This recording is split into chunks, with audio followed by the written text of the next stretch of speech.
What's up, guys? It's TechnoViking23 coming to you today with some Raid Shadow Legends, and we're going to be having a little bit of fun today on this video. Thought I would do something cool with all of the Doom Tower epic champions you can get from the normal Doom Tower champion fragments that you unlock through the secret rooms. So we're going to be going in today. We're going to be doing Ice Golem 25 and Dragon 25, and a little bit of bonus content at the end as well to showcase some of these really cool epics that you can get from the Doom Tower. For this video, we have Archmage Helmet, we have Rianne the Conjurer, Akoth the Seared, Taya, and Dark Kale. All have some pretty cool kits. Taya and Dark Kale have some pretty cool synergy, especially together because they can do a lot of cool stuff with poisons and HP burns. That also ties in a little bit with Akoth, so kind of some fun epics that really do well together. We're also going to have some fun because Dragon 25 is negative affinity for a lot of these characters, and then we all are also going to have a little bit of trouble on the waves part 2 here on Ice Golem 25, but as you can see, Rianne's got that revive. She's going to get around to that fairly quickly, so it's really not going to hurt us too bad here. And then once we get to these boss fights, even though these are Dungeons 25, we do have a lot of poison. We've got HP burn. We have quite a ton of debuffs here that we can use to control the minions and really take this down without too much of an issue. So you're going to see that I sped up through the waves a little bit because I don't want to make you guys sit through a whole bunch of filler stuff with that, but we'll go ahead and play the boss fight here at the main speed. And again, we're not really too worried about losing Dark Kale or Taya. They seem to go down the most because they're the squishiest, but we can bring them back pretty quickly with Rianne because her revive does come around quite often. We do have her in some okay gear. The gear on all these champions is pretty run-of-the-mill. We're going to take a look at the gear and all the masteries once we get through the actual dungeon fights. But you can see here, really not having too much trouble, keeping a ton of poisons up there. Kale's also got that debuff extension, which is really great to get more and more poison stacks up on the boss, so that when Taya uses her A3, she can do a pretty big shot.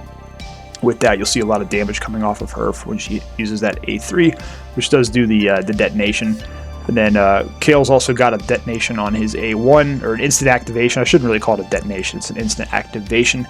So pretty cool abilities here. You're going to see we're actually going to get our fastest time ever on Ice Golem 25. This is not a dungeon I play very often, but you can see there they had little trouble, if any, getting through the waves. And as you're going to see at the end of the video, none of the gear on these champions is really all that great.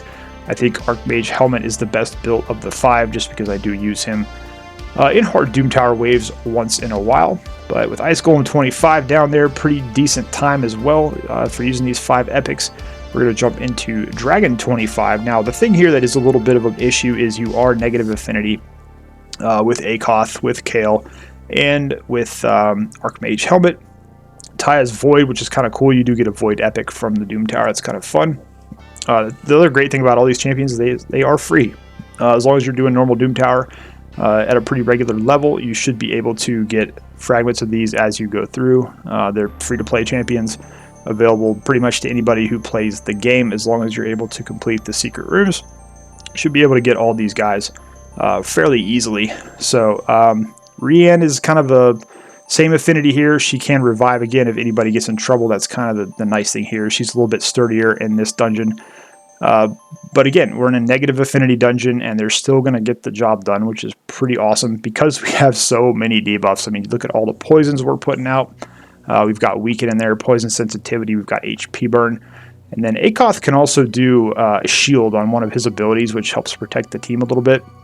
You can see Dark Kale does go down there. Again, he's weak affinity here, so he's going to take some pretty hard shots when he does get hit. So we have to kind of watch out for that.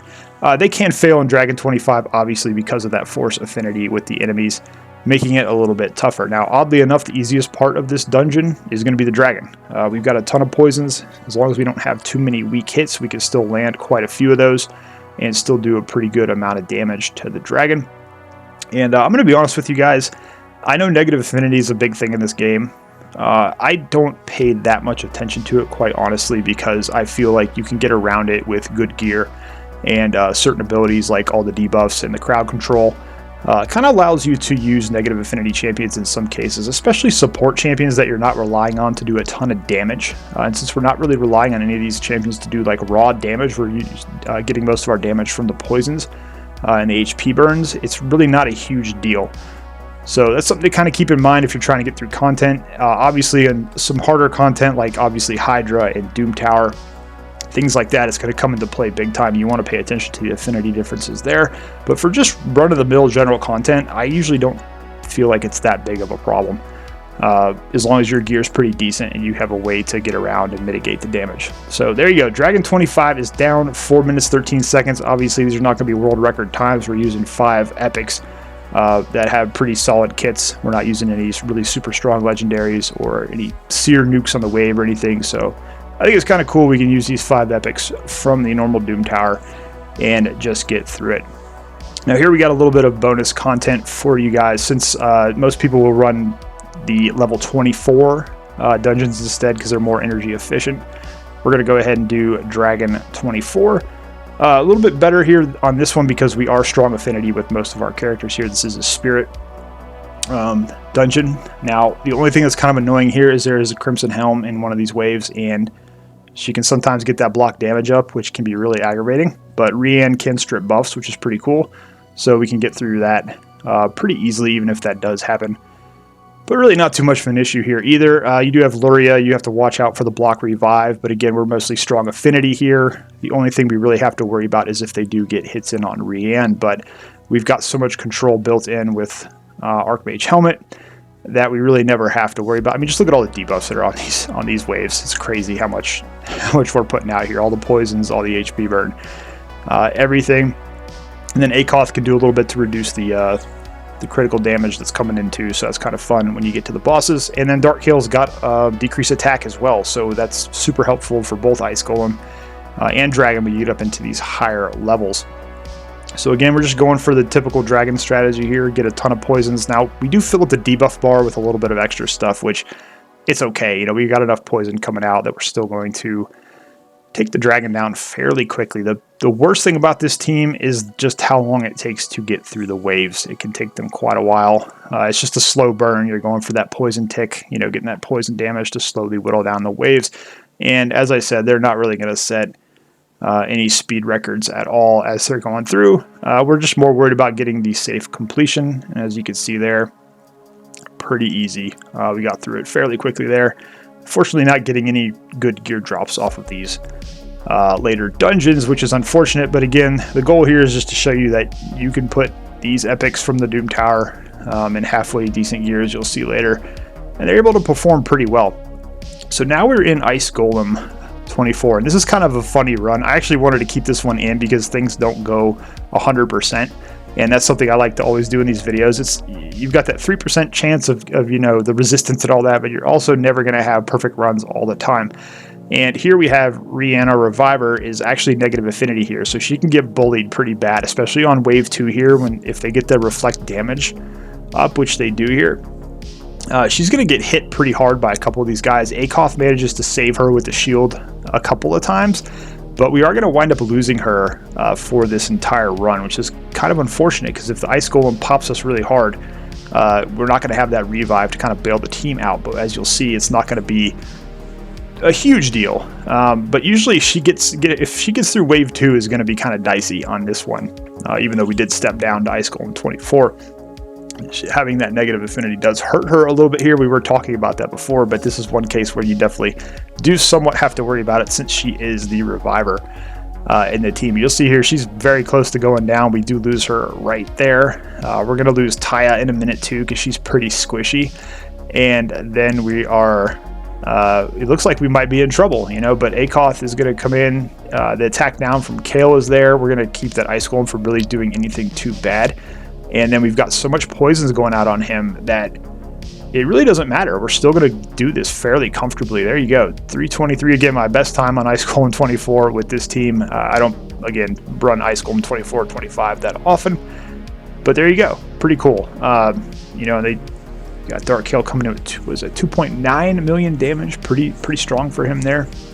But a really fun team. I had a lot of fun putting this together.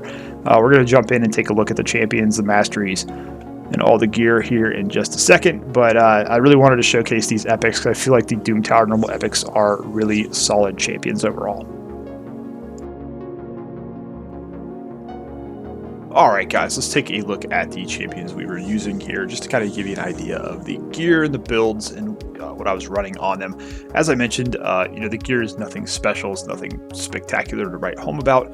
Also going to throw up a screenshot of my Great Hall so you can get an idea of where we're getting some bonus stats from. My Great Hall is not finished yet, but it's halfway decent, so we get a good amount of stats from the Great Hall. That's why it's important to always work on those arena fights, getting those medals so you can get that Great Hall built up. But you can see here, starting with Taya, she is the Void Epic, and she's actually in just generic gear sets. We got 2-piece accuracy, 2-piece HP, 2-piece crit rate. So just like I said, just throw in some gear on these champions to get them built up just for this video, just to see what they were capable of. I really like Taya. She's a newer Doom Tower Epic. She's got kind of a fun kit. That Blood Boil skill is really cool on the A3. You can do the heal reduction, also activate the poisons or the HP burns. That really ups her damage potential quite a bit. You can see the masteries here that we used on her. I'm running War Master on pretty much everybody, kind of just standard mastery builds here for accuracy and a little bit of damage, and hopefully some cooldown resets as well. But pretty cool champion overall. I'll show total stats real quick here. You see again, nothing special. Damage, her attack's almost at 4K. 228 speed. 184 resist, 256 accuracy, 100% crit rate, 140 crit damage. Nothing crazy, nothing major there. We're just looking for her to land those poisons and sometimes get those detonations off. We got Rian the Conjurer here, who actually I've never used before on my account. So again, I just kind of threw her in some gear that I had laying around. Obviously, if I was going to use her in Arena, which is where she has some good use as well, I would rebuild her completely and go for a really high accuracy and speed build. Because she is a little bit like a budget Madame Ceres. Shouldn't have the decreased defense on the buff strip, but she does have the weaken.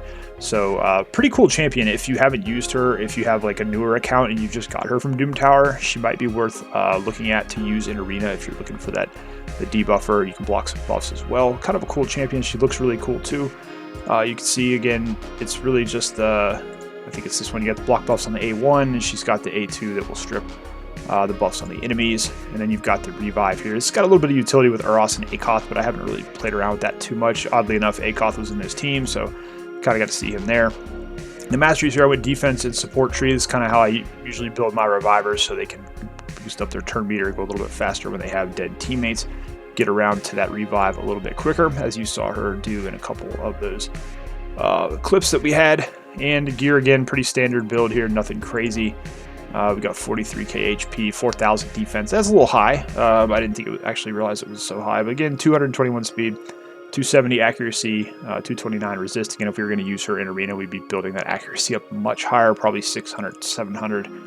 If we could get it there, just so we know for sure she's going to be able to take that buff strip there. And we got Dark Kale, also a little bit of a newer champion. I guess the epic version of the starter here.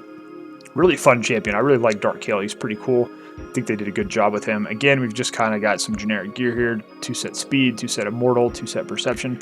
Going for mostly accuracy on him so he can land those debuffs.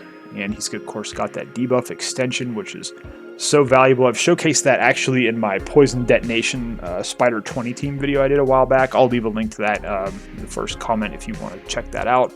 Masteries, again, pretty standard accuracy and some damage for him. His gear, again, nothing super impressive here, just 35k HP, 3000 defense, 222 speed.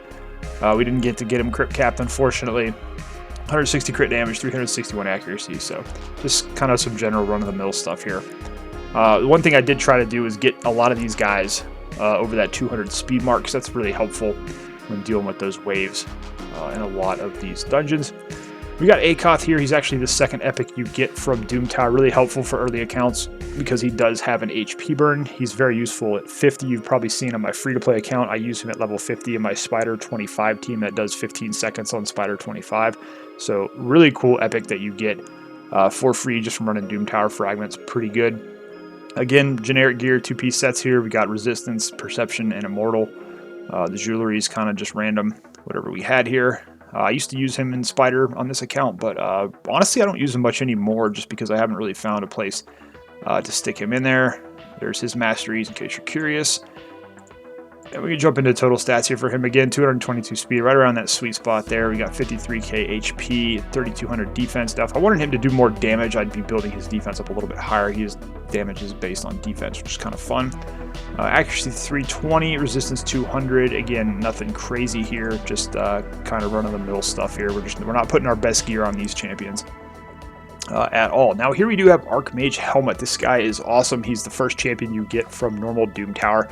Can be a real boost, especially for early accounts if you're still working on progressing through the game. Got a really great kit, a lot of speed boosting. You can do some buffing for your team. He's a really nice pair with Seer because he puts out so many buffs.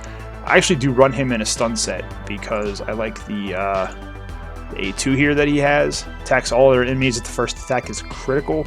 So the second hit's got a 50% chance of placing a stun. But if you put him in the stun set, it's almost like Syl the Drakes where you get a double effect when you use this for AoE. It's like you may not hit the stun on the AoE, but you might get it from the stun set. So it's a good way to assure you're going to get some crowd control in. I just noticed I didn't even roll his ring all the way up here either, which is kind of funny. But we got him in a stun set, and then one set of, I think this is Resilience gear. I can't remember. I don't use it much anymore, but it's from the Forge. Gives you a little bit of defense and HP. We should look at his masters. We actually did go down and take accuracy on him because I use him in Doom Tower, hard Doom Tower, quite a bit on some of the waves, like the Siffy waves, where it's annoying and you want to try to get some extra stun in there. So that's why his accuracy is a little bit higher at 386. 189 speed. He's not quite as fast as everybody else, but he does kind of make up with that for some of the boosting he can do. We did crit cap him to take advantage of that stun on the A2. 48,000 HP and almost 3,200 defense. So again, nothing crazy here. With Archmage Helmet, pretty standard build on him. And that's kind of the cool thing is, even with not the best gear in the world, we're still able to do the level 25 dungeons with these Doom Tower epics. I thought it would just be kind of fun to do something like this, just to kind of show that these epics are pretty solid. I think it's kind of funny how, you know, hard Doom Tower is so difficult, so much more difficult than normal Doom Tower. But honestly, in my personal opinion, it's like the epics you get from normal Tower are just heads and shoulders better than the legendaries that you get from hard. It's kind of weird the way that they did that. Anyways, guys, if you have any questions about anything in the video, feel free to leave it down below in the comments. I'll do my best to get you an answer as soon as I can. As always, hope you guys are having a great day. Thanks as always for watching, and I will see you again next time.